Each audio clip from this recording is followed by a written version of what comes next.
রাখাইনে তথাকথিত মানবিক করিডোর নিউ মোরিং টার্মিনাল বিদেশিদের ইজারা ও সামরিক সরঞ্জাম তৈরির কারখানা স্থাপনের চক্রান্তের প্রতিবাদে বিক্ষোভ সমাবেশ করেছে বাম গণতান্ত্রিক জোট। রাজনৈতিক দলগুলোর মতামত উপেক্ষা করেই কি সরকার এসব স্পর্শকাতর সিদ্ধান্ত নিয়ে ফেলছে কিনা? বামরা যে এখন অনেক পিছিয়ে পড়ে আছে সেটার একটা নমুনা। আবারও আমরা বলবো যে বামরা যেন ভিয়েতনাম সফর করে আসে, তারা দেখে যে ভিয়েতনামে এরকম বোধহয় 44টা পোর্ট আছে, অনেকগুলোই পোর্ট প্রাইভেট কোম্পানি অপারেট করছে, বিদেশিরা অপারেট করছে। ওরা যেন মালয়েশিয়া ঘুরে আসে, মালয়েশিয়া অনেকগুলো পোর্ট বিদেশিরা অপারেট করছে। তো এইগুলো এই যে আপনি এই যে ইস্যুগুলো যে উঠছে, এটা বোঝা যায় যে আপনি আপনার কোকুনের মধ্যে আছেন, আপনি বাইরে কি হচ্ছে আপনি পড়ছেনই না, জানছেনই না।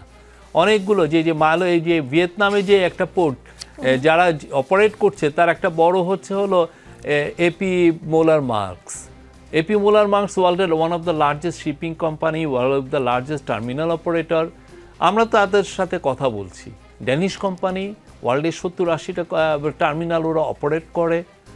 তো আমি ওনাদেরকে বলবো যে ভাই একটু আপনি ভিয়েতনামে Vietnam communist country by the way, Vietnam কিন্তু এখনও ফুললি কমিউনিস্ট কান্ট্রি। ওনারাও তো লেফটিস্ট পার্টি করেন, ভিয়েতনামটা একটু ঘুরে আসেন। আমরা কেন নিউ মোরিং টার্মিনাল বলেন বা আমরা বে টার্মিনাল বলেন বা লালদিয়ার টার্মিনাল বলেন, এটা আমরা কেন দিচ্ছি? আমাদের বাংলাদেশের পুরো পোর্ট হচ্ছে ইকোনমিক হৃদস্পন্দন। আপনি ইকোনমিকে বড় করবেন, আজকে যে আপনি যমুনা গ্রুপ একটা ম্যাসিভ অ্যামাউন্ট অফ আপনার এক্সপোর্ট করতে গেলে বা পুরো বাংলাদেশে আমরা এখন এক্সপোর্ট করি কত $50 বিলিয়ন মতো। আমি যদি 5 বছর এটাকে $100 বিলিয়ন নিতে চাই, এই পুরো এক্সপোর্টটা তো চিরং পোর্ট দিয়ে হবে। মংলা এটা পারে না, বেনাপোলু পারে না। তো এটা করতে হলে যে লেভেল অফ এফিসিয়েন্সি লাগবে লজিস্টিক্যাল, সেটা আমার নাই, বলতে হবে। আমি এই জায়গায় আমাকে বিদেশি কোম্পানি, এবং আমরা থুড়িবুড়ি ছোটোখাটো কোনো কোম্পানির সাথে কথা বলছি না, আমরা কথা বলছি ওয়ার্ল্ডের যারা লার্জেস্ট পোর্ট অপারেট করে আসে তাদের সাথে কথা বলছি। তারা এটা অপারেট করবে, তারা এই কাজগুলো অনেক জায়গায় করছেন, অনেকে খুব এফিশিয়েন্টলি করছেন। কিন্তু একটি অন্তর্বর্তীকালীন সরকারের রাজনৈতিক দলগুলোর মতামত উপেক্ষা করে এই ধরনের সিদ্ধান্ত নেওয়ার অধিকার আছে কিনা? অন্তর্বর্তীকালীন সরকারের মূল স্লোগানটা যেটা ছিল সেটা হলো সংস্কার, আর এটা হচ্ছে বাংলাদেশের খুবই ভাইটাল একটা সংস্কার। আপনি এই চিরাং পোর্ট সংস্কার করবেন না, আপনার জব তৈরি হবে না। জব তৈরিটা আমাদের একটা বড় ম্যান্ডেট। এই সংস্কারটা আমাদের প্রতিটা দেয়ালে দেয়ালে লিখে দেওয়া হয়েছে, দেয়ালে লেখা হয়েছে, সংস্কার কমিশনের রিপোর্ট দিয়েছে। কিন্তু রাজনৈতিক দলগুলোর মতৈক্য ছাড়া এই ধরনের স্পর্শকাতর বিষয় না। আমরা তাহলে কয়েকদিন পরে বলবো যে আপনাদের মতৈক্য ছাড়া আপনি ট্যাক্স উঠাবেন না। আপনি আমাকে ম্যান্ডেট দিয়েছেন, আমি সেই ম্যান্ডেট, আমি একটা রেভলিউশনের থেকে ম্যান্ডেট পেয়েছি, সেই ম্যান্ডেটটা নিয়ে আমি এসেছি। আমি একটা পুরো বিপ্লবের ম্যান্ডেট নিয়ে এসেছি এখানে, এবং আমার প্রত্যেকটা কথায় কথায় আমার হচ্ছে যে আমার সংস্কারটা, আমার সংস্কার এটা একটা মোস্ট ইম্পর্টেন্ট সংস্কার, এটা যার কারণে আমাদের জব তৈরি হবে। এই যে মানুষের অস্থিরতা, মানে জব নাই তো। আপনি 10-15 বছর ধরে আপনি উন্নয়নের গল্প করেছেন কিন্তু জব ছিল না। Young men are angry, young women are angry. পোর্টগুলো বিদেশিদের হাতে পরিচালনার দায়িত্ব দিলে আসলে কি করে কর্মসংস্থান তৈরি হতে পারে? আপনি যখন ইটিভি শুনেন, ইটিভি যখন বাংলাদেশে চালু হলো, ওরা সাইমন রিককে নিয়ে এসেছিল, বিদেশিদেরকে নিয়ে।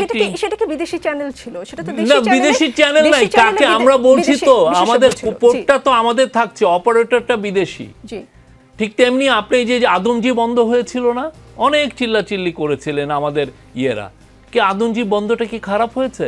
আদমজির যে জায়গা, আদমজি ওইখানে 20-25 হাজার লোকের ওইখানে সংস্থান হতো, ওরা বসে বসে বেতন নিতেন। ওই জায়গাটা ওদেরকে টাকা পয়সা দিয়ে বুঝিয়ে দিয়ে ওই পুরো জায়গায় একটা ইপিজেড করা হয়েছে, ওইখানে এখন 2 লক্ষ লোকের কর্মসংস্থান হয়েছে।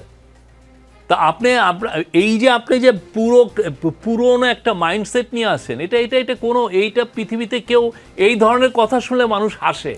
যে শফিকুল আলম, ওই বিষয়টা আমি এখনো কনভিন্স না। বন্দর, করিডোর, এই সব স্পর্শকাতর বিষয়ে রাজনৈতিক মতৈক্য ছাড়া বা নির্বাচিত সরকার ছাড়া, নির্বাচিত সরকার ছাড়া we got mandate to do everything. আমাদের প্রত্যেকটা কিছুর ম্যান্ডেট আছে। আমি রাজনীতি, আমাদের সংস্কার হচ্ছে মেন ম্যান্ডেট, এবং সংস্কারে সবকিছু পড়ে।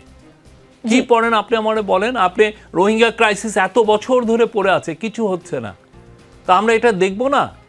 আমাদের হাই রিপ্রেজেন্টেটিভ সবার সাথে কথা বলছেন, এই প্রফেসর ইউনুস ইউএনএ যে বলেছেন, বলার ফলে ওনার বলার কারণে একটা রেজুলেশন অ্যাডপ্ট হয়েছে, এবং যার কারণে এবছর সেপ্টেম্বরে একটা বড় সম্মেলন হচ্ছে, 170টা দেশে সেখানে পার্টিসিপেট করবে রোহিঙ্গা নিয়ে। তো এটা বলবেন না? এটাও তো সংস্কারের পার্ট, কারণ রোহিঙ্গা ক্রাইসিসটা পড়ে আছে, কারো ইটস নো ওয়ানস বেবি, এটা পারসিকিউটেড মাইনরিটি। অন্তর্বর্তী সরকারি যদি সব করে তাহলে তো নির্বাচিত সরকারের আর দরকার নেই। না না, এটা তো ফালতু আলাপ। এটা কি আমাদের নির্বাচনও আমার সংগঠিত করা আমাদের কাজ, এবং নির্বাচন আগ পর্যন্ত যতগুলো ক্রাইসিস আছে, যতগুলো বিষয় আছে, আমি প্রত্যেকটা করা আমার কাছে। আপনি ভেবেন না যে আমরা ওই যে 3 মাসের এই যে আমরা ক্লাসিক্যাল যেটা কেয়ারটেকার, আপনি সেই কেয়ারটেকার গভর্নমেন্টের মুডে আছেন, ভাবছেন যে ওই যে কেয়ারটেকার গভর্নমেন্ট যে 3 মাসে যে কাজগুলো করতো, আমরা কিছু করব না, খালি ইলেকশন করব, নতুন ভোটার লিস্ট করব, ইলেকশন করেছে। আমরা তো সেই জন্য আসি নাই। আমাদের ম্যান্ডেটটা খুবই পরিষ্কার, সংস্কার, এবং আমরা ইলেকশনটা করব এই সংস্কারের একদম শেষে, যে ইলেকশন হবে আমরা একটা পলিটিক্যাল গভর্নমেন্টের কাছে হ্যান্ড ওভার করে আমরা চলে আসব, এবং যে ইলেকশনটা হবে হচ্ছে ডিসেম্বর থেকে জুনের যে কোনো একটা সময়।